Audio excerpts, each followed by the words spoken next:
नमस्कार, आप सबका स्वागत है न्यूज फ्रेम के बिहार झारखंड के बुलेटिन में। मैं हूं आशका पटेल। न्यूज फ्रेम का आगाज हुआ है आपकी आवाज को बुलंद करने के लिए, अन्याय के खिलाफ आवाज उठाने के लिए और हुक्मरानों तक आपकी आवाज पहुंचाने के लिए।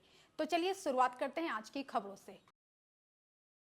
राष्ट्रपति द्रौपदी मुर्मू के 31 जुलाई 1 अगस्त झारखंड दौरे को लेकर डीसी मंजुनाथ भजंत्री ने अधिकारियों के साथ बैठक की। इसमें सुरक्षा, यातायात, कार्यक्रम स्थल और स्वागत की तैयारियों पर चर्चा हुई। डीसी ने सभी विभागों को समन्वय के साथ तैयारी पूरी करने के निर्देश दिए। Bureau report, news frame. Ranchi DC Manjunath Bhajantri की अध्यक्षता में अंचल निरीक्षकों और राजस्व उप निरीक्षकों की कार्यशाला व समीक्षा बैठक हुई। इसमें दाखिल खारिज, भूमि सुधार, अतिक्रमण हटाने जैसे लंबित मामलों की प्रगति पर चर्चा की गई। डीसी ने 30 और 90 दिन तक लंबित मामलों का शीघ्र निष्पादन सुनिश्चित करने के निर्देश दिए। अभी ये जो राजस्व प्रशासन में बहुत अत्यधिक महत्वपूर्ण है और इनके थोड़ा मनोभावनाओं को बदलने के लिए कि एक सेवा भावना से काम करें, इसीलिए हम लोग कुछ धार्मिक गुरुओं से भी इनको एक मोटिवेशनल स्पीच हम लोगों ने इनको दिलवाए हैं, ताकि ये लोग एक सेवा भावना के साथ आम जनता की समस्याओं को समाधान। रांची से प्रियंका कुमारी की रिपोर्ट। गुमला जिले के घाघरा थाना क्षेत्र के लावादाग जंगल में पुलिस और नक्सलियों के बीच मुठभेड़ में जेजेपी के सब जोनल कमांडर दिलीप लोहरा समेत 3 उग्रवादी मारे गए। ऑपरेशन में घाघरा, बिशुनपुर, गुमला थाना और झारखंड जगुआर की संयुक्त टीम शामिल थी। मौके से AK-47 इंसास राइफल और भारी मात्रा में हथियार व गोला बारूद बरामद किए गए। नगरी थाना क्षेत्र से अवैध हथियार के साथ एक शातिर अपराधी को गिरफ्तार किया गया। जिले के SSP ने बताया कि अवैध हथियार की खरीद बिक्री की सूचना मिली थी, जिसके बाद नगरी थाना प्रभारी के द्वारा कार्रवाई करते हुए मोहम्मद कैफ उर्फ सोनू के अपराधी को गिरफ्तार किया गया है। कल रात में नगरी थाना प्रभारी को सूचना मिली कि एक अवैध हथियार की खरीद बिक्री से जुड़ा हुआ मामले में कोई मूवमेंट है, और उस इनपुट पे जब इसने कार्रवाई की तो एक आदमी पकड़ा गया है, मोहम्मद कैफ उर्फ सोनू, जिसके पास से एक अवैध देसी कट्टा मिला है, और ये जिससे इसने परचेज किया है वो हम लोग को नाम क्लियर हो गया है। उसके लिए छापेमारी चल रही है। ये फर्दर इसको बेचना चाह रहा था और बेचने के लिए कस्टमर से बातचीत की हुई दौरान ही हम लोग को इनपुट ये मिला था, तो ये गिरफ्तार हुआ है। पूर्व में भी ये आर्म्स एक्ट के केस में जेल जा चुका है। इसका क्रिमिनल हिस्ट्री भी आर्म्स एक्ट का है पहले से। किसी घटना को भी अंजाम देने का नहीं, अभी ये हथियार बेचने के लिए जो हम लोग को इनपुट था, और वो बात सत्य भी पाई गई। लोकल नेटवर्क से या किसी बड़े रैकेट से हथियार प्राप्त? अभी हम लोग बैकवर्ड ट्रेसिंग कर रहे हैं। जब वो आदमी पकड़ा जाएगा जिससे इसने लिया है तो उसके बाद क्लियर होगा मैटर। रांची से प्रियंका की रिपोर्ट। बोकारो में जेल कैंप का वार्षिक अधिवेशन आयोजित किया गया, जिसमें राज्य भर से कार्यकर्ता शामिल हुए। संगठन को मजबूत करने और ऑनलाइन सदस्यता प्रक्रिया पर चर्चा हुई। केंद्रीय अध्यक्ष जयराम महतो ने नई पार्टी ज्वाइन करने वाले कार्यकर्ताओं का स्वागत किया। उन्होंने कहा कि पार्टी हर वर्ग और जिले को प्रतिनिधित्व देने का प्रयास में है और जनता के मुद्दों पर डटे रहना ही प्राथमिकता है। हमने पूरे राज्य से सभी वर्ग, हर एक समाज के लोगों को एकजुट करने का, पार्टी में लाने का प्रयास किया है और हम लोग सफल दिखे हैं। हर एक वर्ग, हर एक समुदाय की भागीदारी है। झारखंड राज्य के हर एक प्रमंडल की भागीदारी है, हर एक जिला की भागीदारी होगी। तो हमने उन सारी चीज़ों को भौगोलिक दृष्टिकोण से, सामाजिक दृष्टिकोण से, हर एक दृष्टिकोण से हम लोगों ने प्रयास किया है कि अपने संगठन में उनको दायित्व दें और उनके कर कमलों से, उनके कार्यों से इस पार्टी का व्यापक विस्तार पूरे राज्य में हो, ये हमारा प्रयास रहेगा। आगे किस तरह की रणनीति है झारखंड को लेकर, क्योंकि चुनौती बहुत सारे हैं संगठन में? निसंदेह चुनौतियाँ बहुत सारी हैं और जनता के साथ रहेंगे तो जनता निसंदेह मत के रूप में अपना आशीर्वाद देगी ही। तो हम लोगों की प्राथमिकता है कि जनता के साथ, उनके मुद्दों के साथ, उनकी समस्याओं के साथ हम लोग डटे रहें, खड़े रहें, ये हमारी प्राथमिकता है। बोकारो से चंदन सिंह की रिपोर्ट।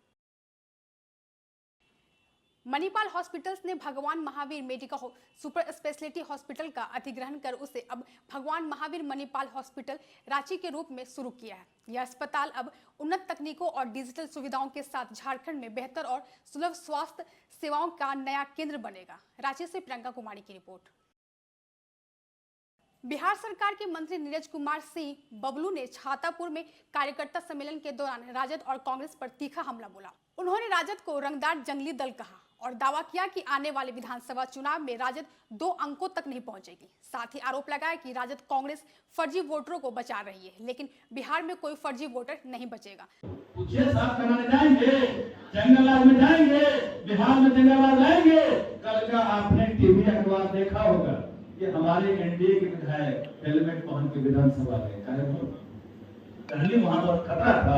वहां खतरा किससे था? आरजेडी के विधायक से, आरजेडी के नेताओं से, जो हमारे विधायकों को गाली दे रहे थे, मारने के लिए उठ रहे थे। आपने टीवी में देखा होगा, जो उसमें सुरक्षा कर्मी होता है, मार्शल उजरा कपड़ा होता है, उसको पटक दिया, टेबल को पटक दिया, मार्शल के कंधे पर चढ़ गया। इस तरह का हरकत करता है जिनका संस्कार भी जंगलराज वाला है, वो जंगली काम करेगा ही। आरजेडी का पूरा नाम आप लोग कहा करिए, रंगदार जंगल दल। ये आरजेडी जो है ना, रंगदार है, जंगली दल है। इसको इसी तरह कहा करिए कि रंगदार जंगली दल है, ये आरजेडी है। इसका काम है रंगदारी करना, संस्कार से निकला नहीं है रंगदारी करना। आप याद करिए जंगलराज का समय, जो सीनियर आदमी बैठे हैं, 20 साल हो गया, 15 साल हो गया, तो सीनियर आदमी बैठे हैं, उनको पता है क्या हुआ करता था। सुपौल से मनीष कुमार की रिपोर्ट। सांसद पप्पू यादव ने पूर्णिया एयरपोर्ट का निरीक्षण किया और निर्माण कार्यों की प्रगति देखी। स्थानीय लोगों को मुआवजा न मिलने की शिकायत पर उन्होंने निजी कोष से 10-10 हजार रुपए की सहायता दी और अधिकारियों को जल्द मुआवजा दिलाने को कहा। उन्होंने एयरपोर्ट को कोसी सीमांचल के सपनों की उड़ान बताया और मांग की दरभंगा मॉडल पर दिल्ली, मुंबई, बेंगलोर और हैदराबाद के लिए उड़ानें शुरू हो। हमारे सुझाव को माननीय मंत्री एरन नायडू जी ने इसको बहुत गंभीरता से लिया। अब आप अंदाजा कीजिए कि जो सपना था पूर्णिया की जनता का, कब हम लोग एक प्लेन चलवाए थे जो पूरा नहीं हो पाया, और अब वो सपना जाकर के 20 साल बाद, 25 साल बाद ये पूरे पूर्णिया, सीमांचल और कोसी, और इतना ही नहीं भागलपुर भी, नेपाल, विराटनगर भी के भी लोग पूर्णिया, अब तो आप समझिए कि पूर्णिया पूरी दुनिया से जुड़ जाए।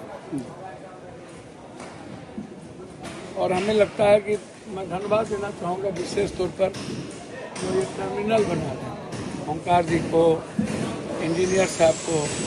हमने मंत्री जी को लिखा है जो एप्रन जो बिल्कुल गलत ठेकेदारों के हाथ में गया है, उसकी हम इंक्वायरी की भी मांग किए हैं और इस पर मेरी निगाहें भी है। पूर्णिया से गौरव गुप्ता की रिपोर्ट। शेखपुरा समाहरणालय के परेड ग्राउंड का कायाकल्प किया जा रहा है। 99.48 लाख की लागत से 2 cricket pitch, running trap, gym, stage, urinal, deluxe toilet, lightning, drain और बनाई जा रही है।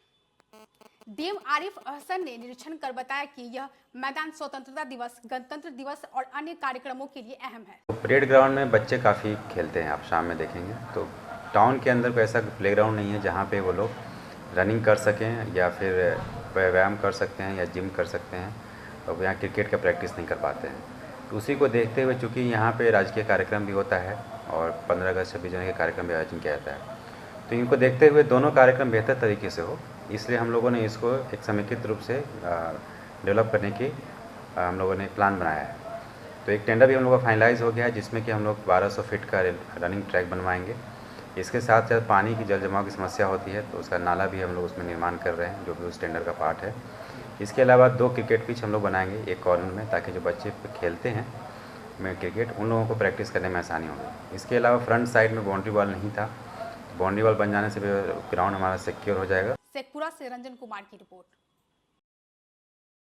गोपालगंज जिले में पुलिस और अपराधियों के बीच मुठभेड़ हुई, जिसमें 25,000 का इनामी कुख्यात अजय नट के पैर में गोली लगने से घायल हो गया। वह सारण जिले का निवासी है और उस पर बिहार व यूपी में 30 से अधिक आपराधिक मामले दर्ज हैं। मीरगंज थाना क्षेत्र में हथियार बरामदगी के दौरान उसने पुलिस पर फायरिंग की। जवाबी कार्रवाई में वह घायल हो गया है। आज सुबह गोपालगंज में एक 25,000 का इनामी है अजय नट। इसके पिताजी का नाम रघुनाथ नट है।